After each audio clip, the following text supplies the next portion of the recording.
madaxweynaha Jamhuuriyadda Federaalka ee Soomaaliya Maxamed Cabdullaahi Farmaajo ayaa xalay kulan la qaatay safiirada dalalka caalamka ee jooga Soomaaliya.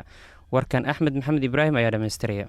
madaxweynaha dowladda Soomaaliya Maxamed Cabdullaahi Farmaajo ayaa xalay madaxtooyada Soomaaliya casho sharaf lagu maamuusayo toddobaadka xorriyadda ugu sameeyay diblomaasiyiinta iyo danjirayaasha caalamka u jooga Soomaaliya. madaxweyne Farmaajo hadal kooban jeediyay ayaa ka sheekeeyay sooyaalka Soomaaliya iyo marxaladii adkeed ee dalku soo maray isagoo hoosta ka xariiqay in dalku uu hadda cagta saaray dhabaha xasiloonida iyo horumarka sida uu tilmaamay. madaxweynaha ayaa xusay in dowladda federaalk ee Soomaaliya ay tixgelinayso saaxiibtinimada ay dalalka caalamka la leedahay isagoo sheegay inuu ku kalsoon yahay horumarka ay dib u soo kabashada Soomaaliya ay sameynayso inta ay dowladda Soomaaliya ay garab taagan yihiin shacabkeeda iyo weliba saaxiibada caalamka.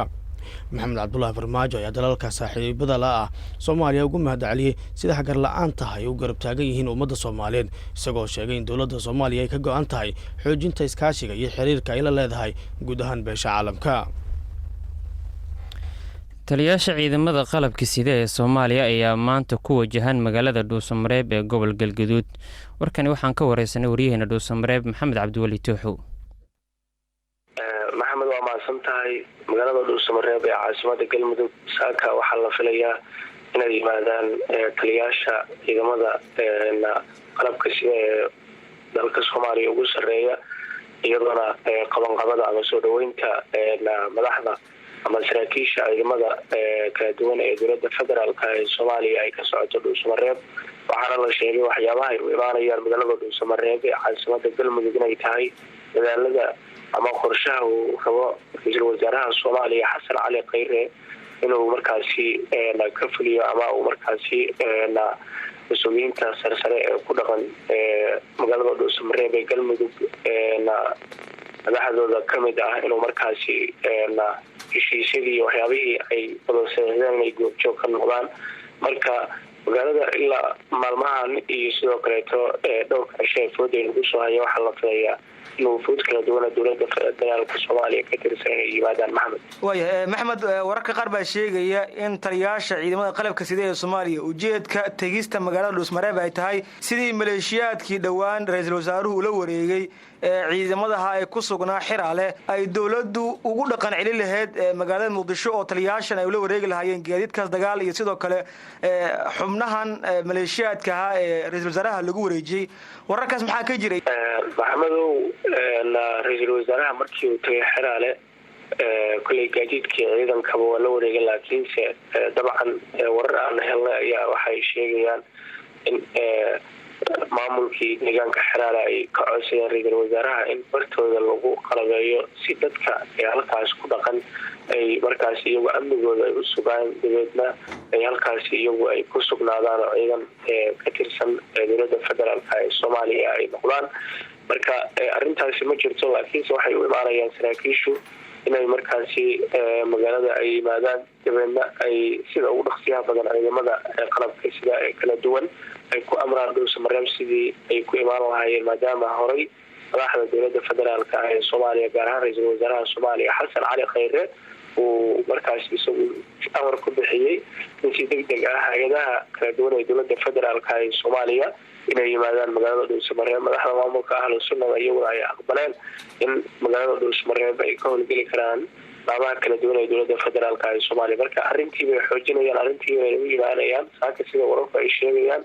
kadibna waxaa laga yaabaa in ciidamada kala duwan ay Dhuusamareeb markaasi soo gaaraan haddii khabar raalli uu ka noqdo. kaasi wuxuu ahaa wariyaheena Dhuusamareeb Maxamed Cabdiwali Tooxow oo u waramayay warsoosaaraheena saaka Maxamed Cali Maxamed. isla wararka Galmudug haddii aan ku sii soconana xildhibaan ka tirsan baarlamaanka Galmudug ayaa dalbaday in xal loo wada dhan yahay la dhex dhigo beelaha wadadega deegaanada maamulkaasi. Shamis Xasan Haaruun ayaa warkani haysa. xildhibaan ka tirsan maamulka Galmudug ayaa waxa uu ka hadlay khilaaf ka dhex taagnaa maalmahan madaxda Galmudug iyo kuwa dowladda dhexe. xildhibaan Cabdiraxmaan Cali Ciise ayaa sheegay inuu aad u soo dhaweynayo baaqi ra'iisul wasaare Khayre ee ku aadan arrinta xal u raadinta khilaafka hareeyay maamulkaasi. waxaana uu intaa ku daray xildhibaanku baaq uu u jeedinayo shacabka reer Galmudug gaar ahaan arrinta muranka badan dhalisay ee qabsoomida doorashada inay ka dhacdo magaalada Cadaado iyo Dhuusamareeb taasoo uu ku baaqay in beelaha ka soo jeeda Galmudug loo wada simo si khilaafka loo soo afjaro. waa kan xildhibaan Cabdiraxmaan Cali Ciise maruu wareysigan gaarka siiyay KNN.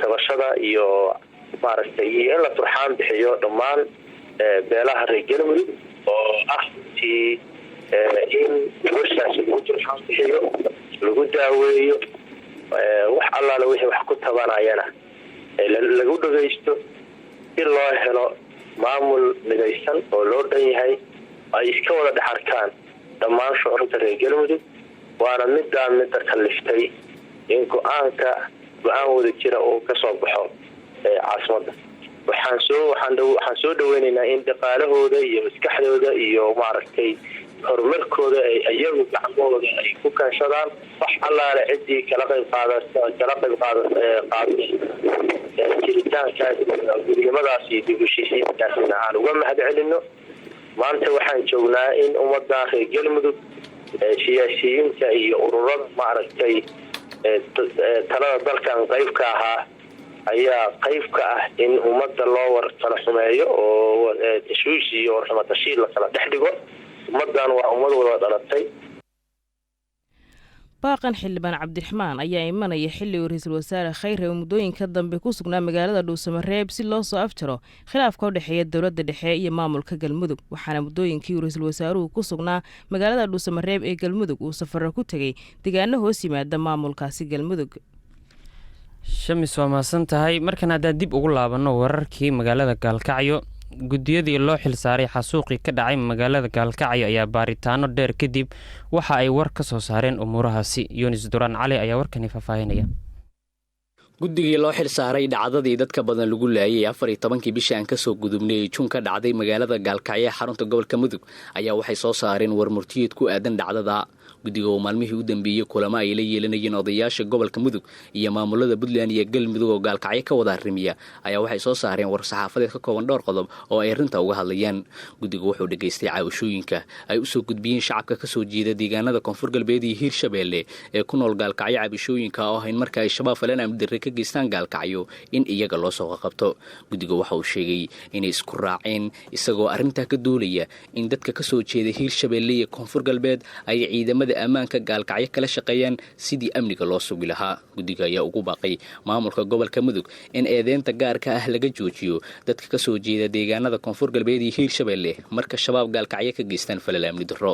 sidoo kale guddiga xaqiiqa raadinta dhacdadii gaalkacyo ka dhacday ayaa ugu baaqay dadka ku nool gaalkacyo deegaan ahaana ka soo jeeda maamulada koonfur galbeed iyo hiirshabeelle inay samaystaan guddi ay iyaga iska soo dhex saaraan lana shaqeeya hay-adaha amniga gaalkacyo. guddiga ayaa bogaadiyay safgaradkii bayluhu ka gaareen xalinta dhacdadii dadka lagu laayay ee ka dhacday 14 bishii juun ayna soo dhaaftay gaalkacyo. guddigan ayaa iskugu jira labada gole ee dowladda iyo guddi uu madaxweynaha maamulka koonfur galbeed usoo magacaabay dhacdada maadaama dadka ugu badan ee gaalkacyo dhowaan lagu dilay ay halka ka soo jeedaan. waxaana inta ay ku sugnaayeen gaalkacyo ay kulamo la qaateen saraakiisha maamulka galmudug maamulka gobolka mudug iyo odayaasha dhaqanka magaalada gaalkacyo. yunis duraan cali aad ayuu mahadsan yahay. weli warka subax ee idaacadda kulmi ay dhegeysanaysaan goordhow akhbaaraadkii dibadda aad maqli doontaan.